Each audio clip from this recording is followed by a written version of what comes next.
Karu coming down from Florida, number 4th on the Florida PR to play in the Houston regional here. For those that don't know, we are at the Hokage Exams number 2 C-tiered event.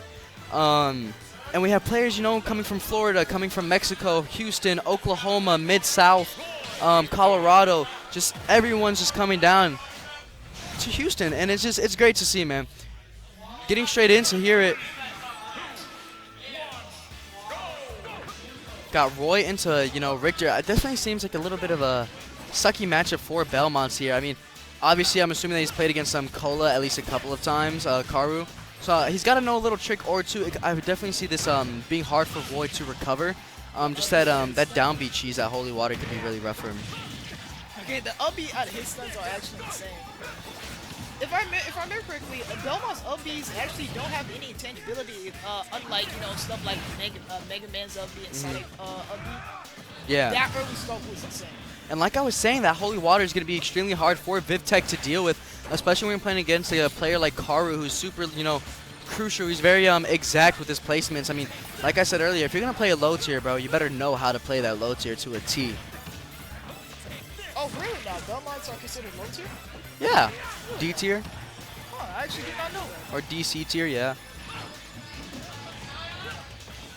I mean, I definitely think, you know, what we're seeing a lot here is a lot of, you know, back placements from Karu. He's kind of waiting for Vivtec to make maybe a little bit of an overcommitment and overshoot a little, and then he's punishing him with these whips, just baiting him out right now. You know, he whiffs an aerial, but Karu understands that he could just F-tilt right after, and Vivtec, you know, maybe not having a lot of experience in the matchup. What a setup there. There's really nothing, you know, you could do to get off ledge safely. Maybe his best option was just to hang on ledge and time his get up, neutral get up, maybe just a little bit better. Oh my goodness. There's actually no way. Oh, bro. What's it? Karu. Yeah, Karu. Yeah, Karu running away with that lead, up by 3 stocks, 101% onto him. However, he is stacking up extra credit. Drops his combo, though. Not really going to matter too much as he has such a big lead on Vivtec right now. Vivtec finally able to find a grab off stage. Neutral is going to be reset, though. Vivtec not giving up on it. I will not lie, Karu's gameplay right now is honestly mesmerizing, man. Yeah. Not only that, but you can tell that Vivtec just doesn't know what to do. Victor's definitely one of those characters that, you know, you love to watch, but you hate to play. Yes, exactly. I would hate to play this guy because I don't even know what's happening, and I'm commentating. I'm watching from an outside perspective. Just imagine playing this guy. I mean, already at 151 here, he's got max rage. One more back air, might do it, not quite though. Good SDI from Vivtec. Great ledge drop back air from Karu, a demanding 3 stock, and it definitely looked like Vivtec was really struggling to find, you know, strong, you know, solid hits. Everything he was finding was either a sour spot or just whiffed completely. Like I said before, Karu, number 4th in Florida, one of the best Belmonts, if not the best in the U.S. He's gonna understand how to play this matchup, and I wish, you know. This is the first 3. I'm pretty sure that was actually the first 3 stock of the entire stream too. Yeah, it was. You know, I think I owe Vivtec an apology because this is just looking like a beatdown. I can't believe our boy Leafified is in chat right now. But yeah, what's up, my boy Leafified? This is the best Belmont in the world. Is that true? What? Is Karu the best Belmont in the world? One of. If not the best. Gotcha. He's definitely in contention. Also, I cannot believe our boy Zombie has so much faith in our boy Karu that he says he's going Vivtec's going to get 6 stocked. at least have some faith. Yeah, I mean, already we're seeing way better of a start. You know, it took him 2 stocks to get him to this much percent last time. You know, and it's just exciting to see these, like, you know, these lower level players play against these, you know, high level players. Sucks that we're not gonna be able to see like players like Red for Rage and Trello in stream because that's gonna be a hype losers round. Maybe they'll put that on side stream. However, you know, y'all definitely make sure you're refreshing your star.gg to see the outcome of that because that is going to be a heater of a set. And already such a way better start of the game. That 6 stock not going to happen here. Vivtec finding our early kill, only has 54% tacked onto him. However, we did see in the past, Roy can definitely struggle to recover in these scenarios, especially when he's stuck off stage like this. I definitely think we're seeing a lot more of a patient approach from Vivtec here as opposed to his more aggro playstyle. You think we're going to see at least one counter this game? No. It's very rare. No? Gotcha. Yeah, honestly, that's valid. Counter is just so commitment against such a, you know, you don't really want to whiff counter against Ritcher, especially if you're at ledge here, because then you could get a holy water into down air true combo, which will just rob your stock at like 40. So great reversal there. Going to swap sides at 149 though, and here's just the problem with Ritcher is when you can really struggle to find those kills. He's hitting a lot of straight hits, however he's not being able to close them out. Finally able to close out with that F tilt. At 51 though, Vivtec with the okay lead here. Definitely switching up the pace and the outcome of what we saw last game. This is a different player, man.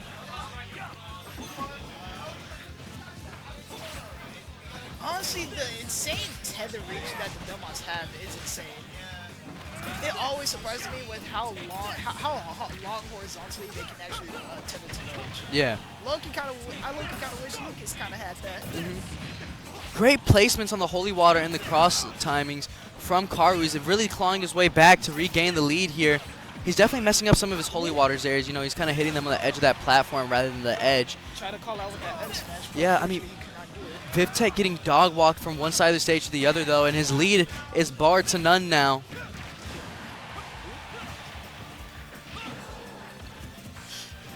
I don't think it kills just yet, but I think Uppy might do it with Ritcher. He's trying to find the holy water, does not quite find the cross slash on the way back, is going to save Karu from getting his stock taken there. Uppy doesn't quite do it at 149.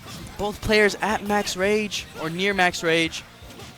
Trying to play the patient game, spacing these F-tilts extremely well, not giving Vivtec a second to get a punish. At 170, his own cross, not going to get the punish for him. Finds the F though.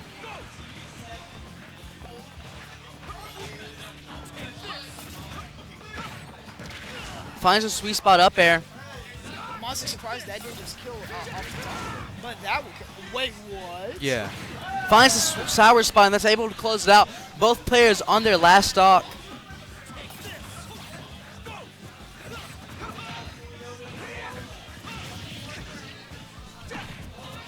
Honestly, our boy Vivtec, if they just lock in, they actually have the potential to actually take the second game and keep themselves afloat winners. He really does. Yeah. Able to find a bit of a combo going here. Finds those sweet spots. Karu getting put in that duck. You do have to keep track of those laning nairs. Yeah. Those laning nairs can really mess up your whole advantage. Seeing a little bit of overshoots coming out from Karu here. And these overshoots, they're kind of getting him like a little bit punched to scaring me just a little like right there. Had no reason to dash up an F-tilt there. He definitely could have played a little more patient, kept his ground. Able to find that down air and a drag down. And he does find it. And that is Karu making the comeback to take it 2-0 over Vivtec, sending Vivtec down into losers in order to play against, who are we looking at here? That is unfortunate all around, ladies and gentlemen. But yeah. Again, GG's to both of these players. They played their hearts out. Absolutely. I mean, that wasn't even like a top 32 qualifier. That was just a player in the normal part of Pool 2. And he went pretty close with Karu, I would say. That game 1 was a bit of a dog walk, but game 2, we definitely saw the adaptions come into play there a lot more. And both players could have played that way more patient, in my opinion. I definitely think the reason that we saw... might have forgotten his tag just a little. Oh, Vivtec. The reason we saw Vivtec, kind of getting put in those is he was just playing so sporadically. I definitely don't think he was playing extremely... I wouldn't say smart's not the wire. He just wasn't playing it very safe. He was definitely playing, if I get in Belmont's face immediately, then boom, I'll be able to get these early stocks and this and that. But when you're playing against a good player like Karu, who's going to understand, your flow chart as Roy, is going to know when to dash back, when to dash in, that's not going to work. And conversely, we saw Vivtec be able to build a lead against Karu because Karu kept trying to dash in and find these F-tilts and cross slashes. 100% agree. Honestly, I can't really even add to anything like that. So. But now, who do you think is actually going to be the next set on stream? Let's take a look-sees.